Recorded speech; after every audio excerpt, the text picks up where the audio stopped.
Hello and welcome to another episode of VU Sports Wired. I'm Simon Gibbs, joined virtually by Bobby Kent and Justin Hershey. And today, we can only hope that we're more prepared for this show than the Vanderbilt Commodores were this past weekend. Vanderbilt football dropped a tough one at home to LSU, losing by a whopping 41-7, while Vanderbilt Soccer traveled to Mizzou and lost 2-1. We'll break down both of those games today and preview their upcoming matchups. But first, let's start with football. Guys, Vanderbilt was a 21.5-point underdog, and they looked like they were a 31.5-point underdog. They got killed, and frankly, there were a lot of things that went wrong. And to be honest, there is one thing that I liked in their performance, which I'll point out at the very end. But let's start with the negative. What went wrong, and what were some of the mistakes that you saw the Commodores make on the field? Well, Simon, for as well as they played last week in College Station, I think this week showed a lot of weaknesses of this team.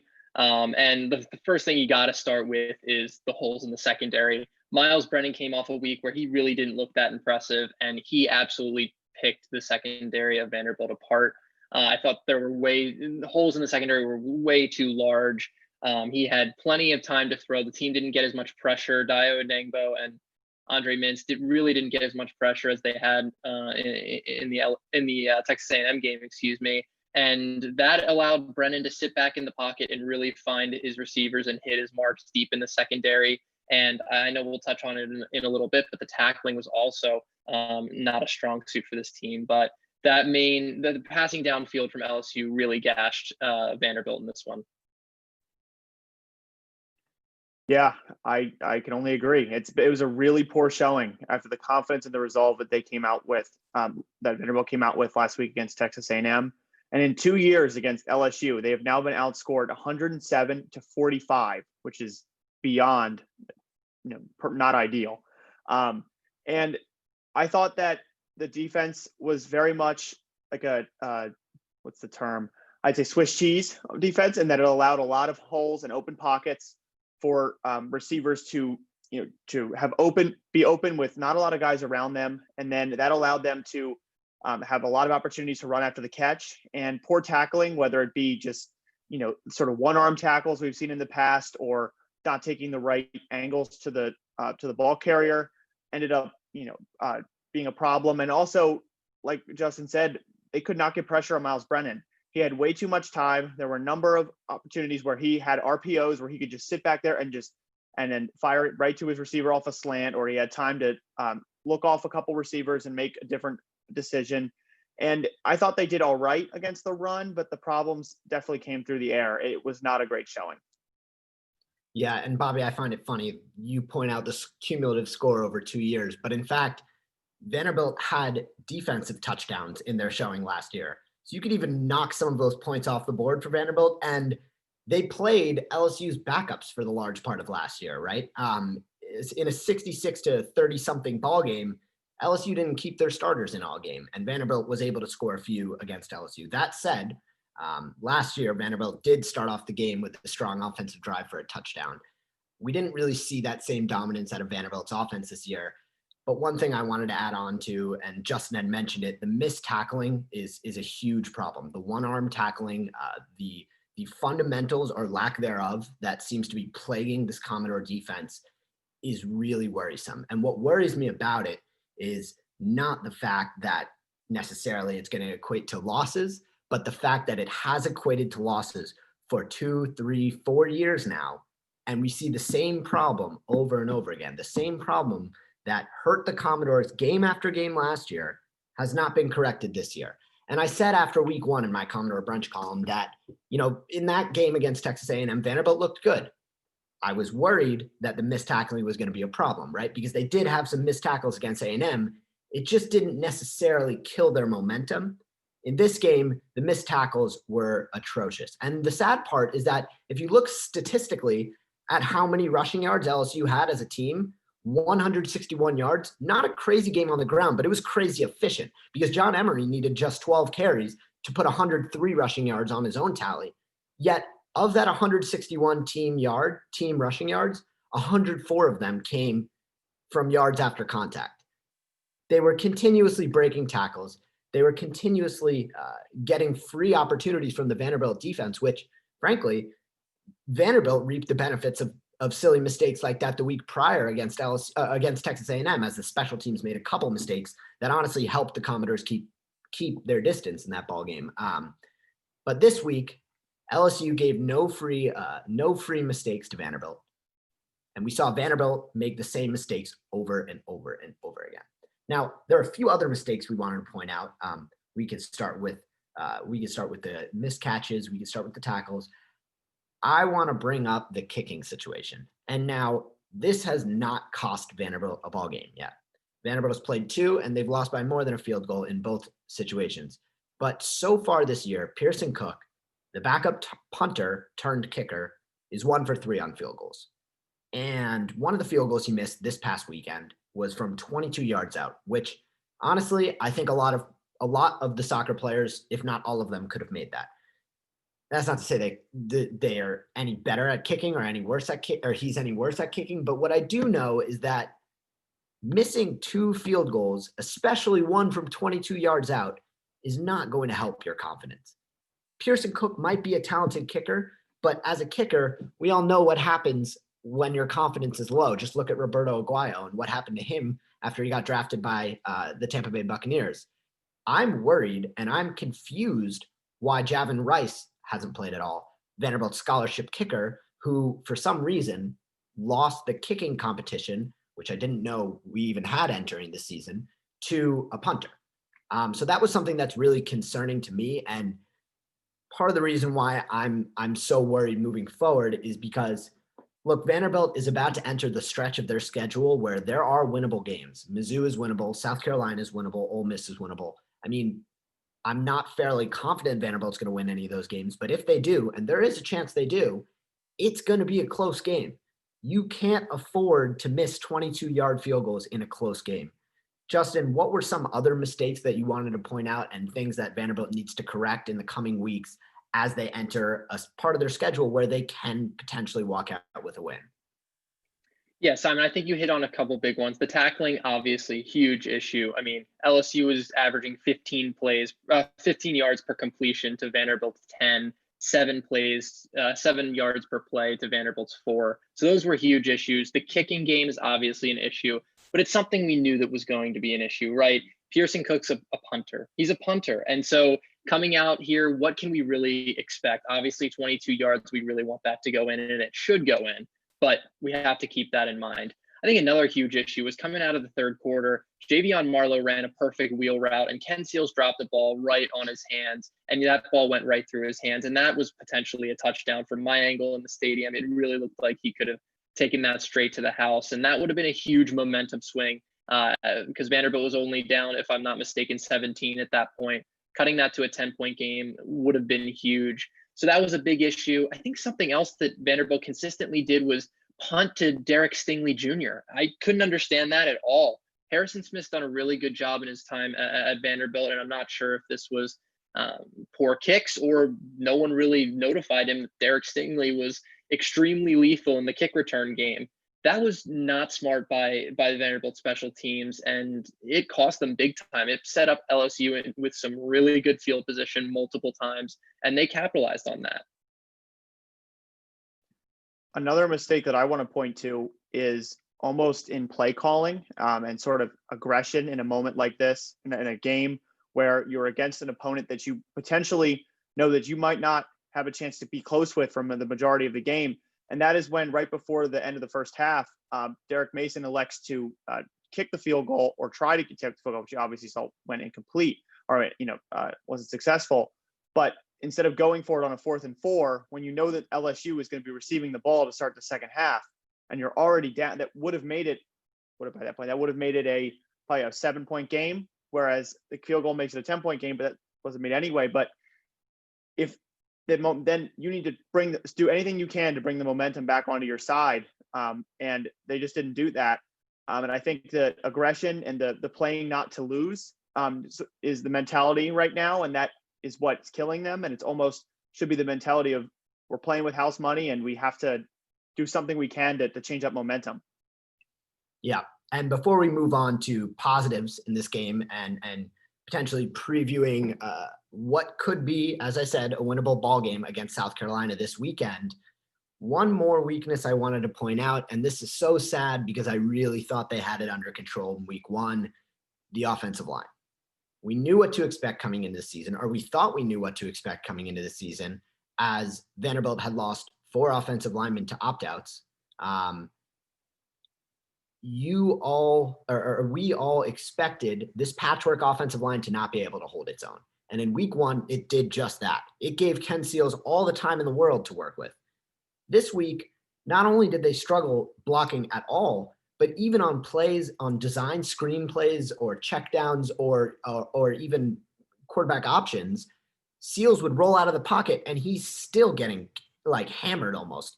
And granted, he did throw he threw an interception as a result of this offensive line. And granted, that might have been a rookie mistake because I do think a lot of veteran quarterbacks may not have thrown the ball into double coverage as they were getting tackled.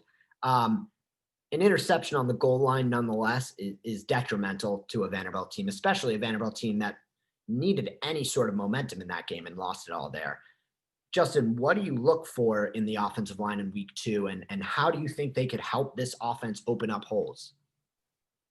I think some of the woes, Simon, were simply due to something we talk about often, and that is Vanderbilt's going up against LSU, or if they're going up against Alabama or Georgia, there's going to be a size and a speed difference between Vanderbilt and those other teams. And that's just how it's been. And that's what history has shown us. And so that's an element of it. But I think another element of it was LSU had a great game plan. And Mason said it after the game. They seriously had a great game plan. I mean, a couple times they sniffed out Fitch's screenplays, and those really didn't work. And they were working against Texas A&M. I think they defended the run really well. Javion Marlowe was going pretty well early in the game, but they really shut that down quick. And the offensive line really struggled. I think, like you said, Simon, even when Seals was rolling out, he was not getting the time he had in week one. So that's something that Vanderbilt's going to have to clean up. In terms of Seals play, though, I'll turn it to the positive side because obviously there were some. I think Seals led a really good drive early in that game, 8 plays, 60 yards, and hit Ben Bresnahan with a really great strike in the end zone. And I think that was huge for his confidence. He hit Cam Johnson a couple times, which I think is going to be huge moving forward because Cam's got big playability. Amir, Abdul Rahman had a huge first game, but as we kind of expected, Derek Stingley really did a good job on him and really limited his production. But I still think that receiving core is a strength of this team. And so I liked what I saw from Seals in terms of some of his management of the game, and a couple drives in there were impressive. I did as well. I thought that he was able to sort of shake off a lot of mistakes or things that didn't go his way early, and then sort of settled more into the game as it went on. However, this definitely was not a great game from him by any means. I don't know how much of that is attributed to that what you mentioned, Justin, of that LSU was able to sniff out a lot of screen passes or different things Vanderbilt was trying to do offensively, and then the play calling ended up almost stale in that way, and that a lot of runs up the middle were stuffed out, and that didn't allow them to open up the playbook more. But I thought that Ken did show situations where he had been rattled on a prior drive and then made a great throw in the next drive, and that is something that you love to see from a young quarterback, someone who can sort of put those mistakes behind him and then continue to move forward. And I think that'll only help this team in the future. And it seemed like the whole world was talking about the Seals family this past weekend, who, because they were unable to attend the game in person, because Vanderbilt is limiting attendance to just students, they got a hotel room right above Vanderbilt Stadium and set up a lights show to watch Ken Seals play from their hotel room. It was very visible. The one thing I will say is, I do think it's reassuring as well to see the way his family handles this. And I know it's not something you normally talk about. It's a little ridiculous to even say, but they knew Vanderbilt is a struggling program. They knew this team hasn't won football games, hasn't won a bowl game in a long, long time. His dad was kicking all that aside on Twitter. His dad was kicking all that aside in whatever interviews he may have done after the game. He was saying we're committed. And that's sort of what you want to hear. It's almost like a a breath of fresh air. It's a little nerve-wracking that that's even something we'd consider at this point in time.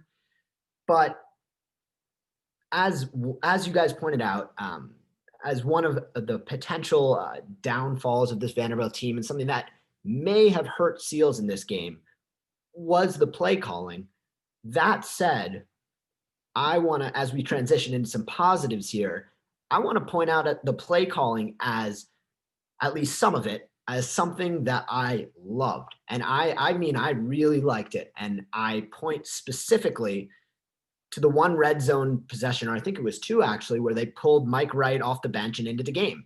And I'm not even saying that because I've always wanted Mike Wright to play, which is true. I'm not saying he should play over Seals, but I do know the athlete he is. And I do know the highly recruited athlete he is.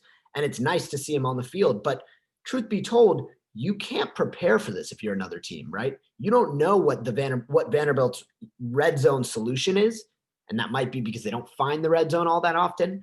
But you look on film and you don't expect Mike Wright to come off the bench and run a read option and almost score a touchdown. I mean, they reviewed that. It was close.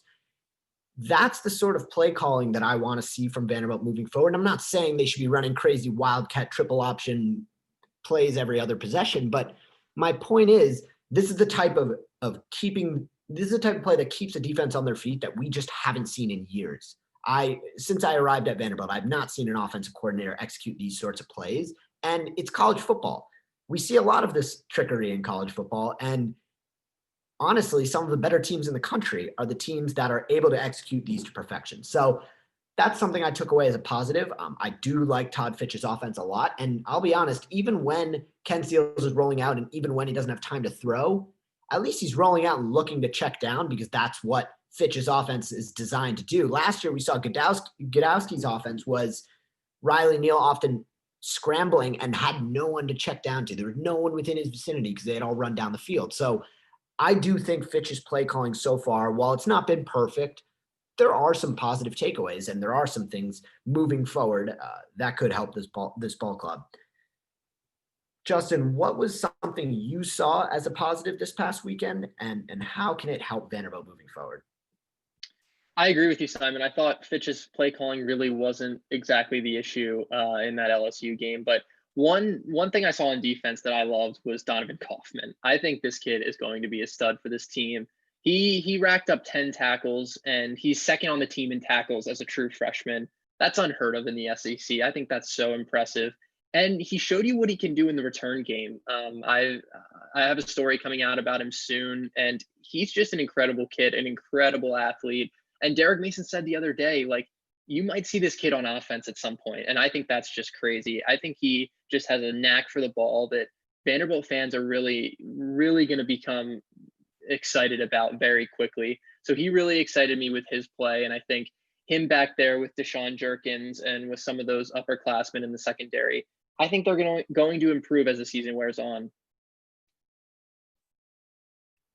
I don't really have much else to add, but I will say that if Mike Wright could be used as sort of a Tyson Hill type role, like almost how the Saints use him, where you don't know where you don't know when he comes in if it's just going to be a sort of a wildcat carry type situation or a read option type thing, where if he can use his arm and then sort of be that decoy type weapon, I think that could add a really dynamic element to the offense. But I think you both touched on it. The sort of positives from this game. I certainly agree with you, Bobby. I was watching from home this past weekend because I was still in quarantine, and honestly, watching on TV, I was as confused as can be when I saw Mike Wright line up on the field. I had no idea what was going on. I honestly thought I was misreading the number on the screen and that it was someone else, maybe a running back running a wildcat. I was confused. And so I can't imagine what the other coaches were thinking. That's just sort of an extra dimension of this offense that, South Carolina is going to have to prepare for this upcoming weekend. Speaking of South Carolina, they come to Vanderbilt and play an 11 a.m. ball game this weekend, and apparently it's supposed to pour. So before we get into the game line, I'm going to say that I don't even know what the over-under is. I would take the under in a pouring rain in Nashville when you have two 0-2 teams meeting at Vanderbilt Stadium. However, that being said, the current line is South Carolina favored by 13 points. Both South Carolina and Vanderbilt, as I said, are looking for their first win of the season. Who are you taking on the spread here and why? On the spread, Simon, I agree with you. I think I like Vanderbilt in this game. Sloppy weather. I think Vanderbilt's going to have a few key additions. Keon Brooks is most likely going to be back, it looks like. James Bostic's another guy who can add some speed and playmaking to the outside. So I think that's going to be big. And as Dimitri Moore continues to get into the flow of the game, I think he's going to continue to show why he is really the best player on this defense. So I'm optimistic on that front. What scares me is that both of these teams are 0-2. And South Carolina's had a couple of really close calls against ranked teams. And obviously Vanderbilt had the close call against A&M week 1. But South Carolina's coming off of very narrow losses to Tennessee and Florida.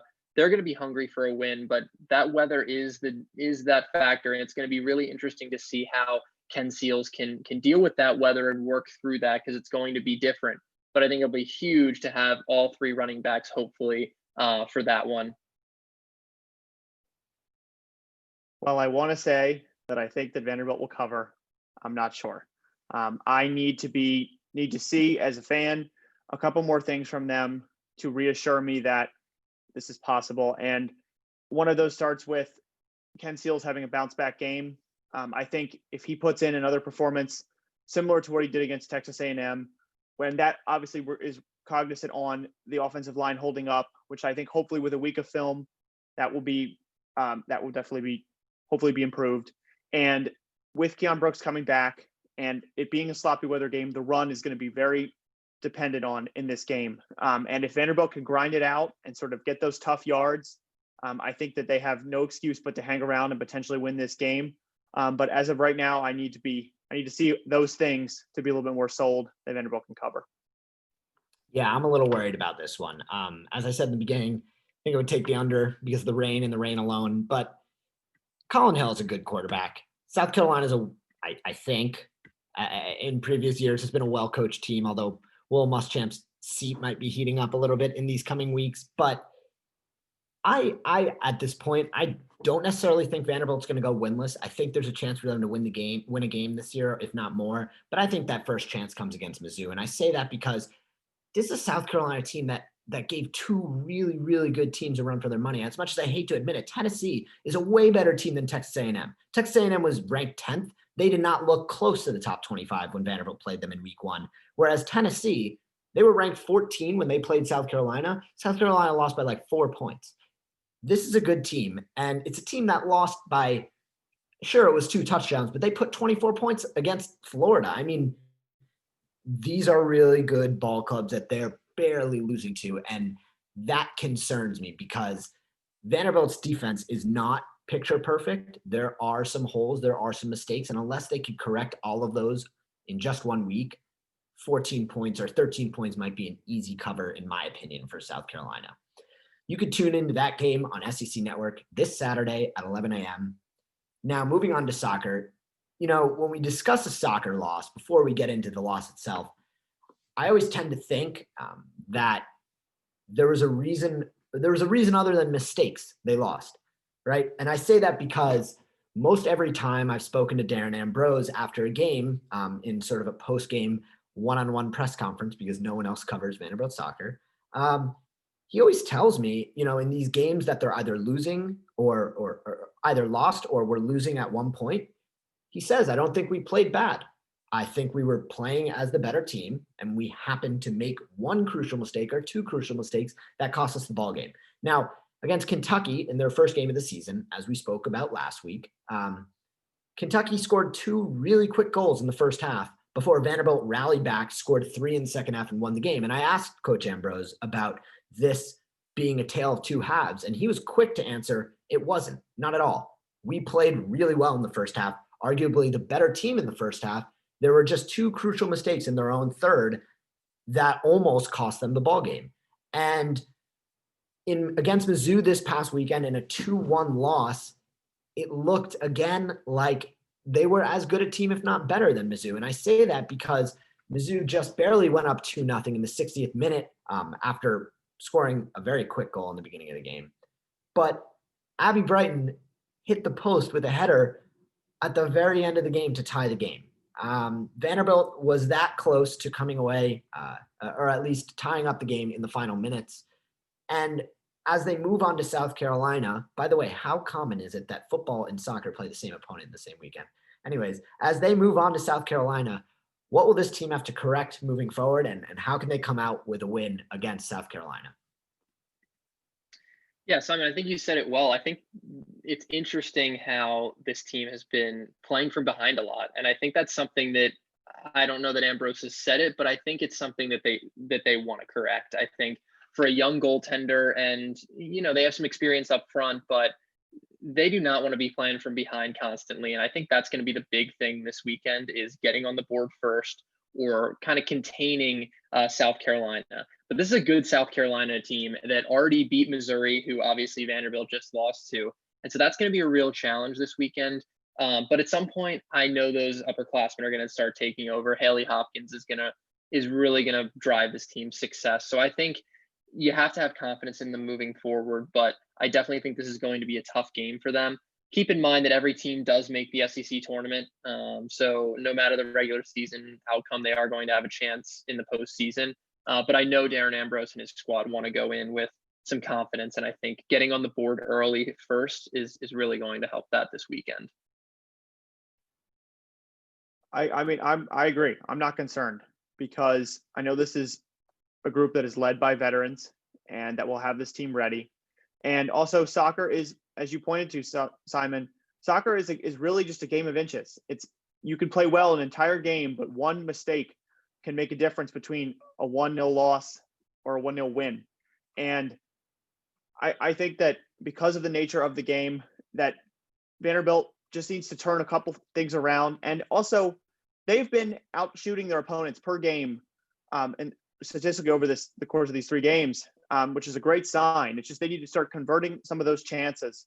And when they do, I think we'll start to see those 1-0 losses, the 2-1 losses, turn into 1-0 wins, 2-1 wins, eventually. Yeah, and something that I find to be interesting about soccer, and here's one reason why I'm really not worried about Vanderbilt's performance so far through 3 games, is we know that they have the talent. A lot of this team was on that SEC regular season championship winning team a couple of years ago. They're all in their older years in school. But last year, between August 11th and September 12th, they played Belmont, Memphis, Georgia State, Evansville, UC Irvine, Pepperdine, Colgate, Marshall, Chattanooga, all before they got into SEC competition.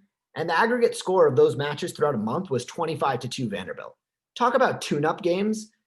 They had an opportunity to make sure they had worked out these kinks before the season started. They had an opportunity to make sure that, maybe more inexperienced players had the experience going into huge SEC games. It's not easy to go straight into an SEC schedule, especially when it's only 8 games. I mean, football's shortened season goes from, 12 weeks to 10. That's not crazy. But for soccer to go from playing 20 something games, or around 20 games last season, to playing just 8 regular season games this year, that's a hard adjustment to make. And I am optimistic because I know that, as we all know, all the SEC teams are going to be invited to Alabama to compete in the SEC tournament. And I think that's sort of the opportunity that you look for in this Vanderbilt team, right? The talent's there, and by then they'll have the experience. They'll be battle tested. It's just that battle tested outlook, that ability to say, we've played better than this and we've won against better than this. They just don't have that yet, and that'll come with time. So I'm confident for this Vanderbilt team, Vanderbilt soccer team. Maybe not so much for football, but catch Vanderbilt hosting South Carolina this Sunday, also on SEC Network Plus. And that'll just about wrap it up for us this week. Thank you so much for tuning in. However you're watching, wherever you're watching, I'm Simon Gibbs, alongside Justin Hershey and Bobby Kent, and we will see you next week.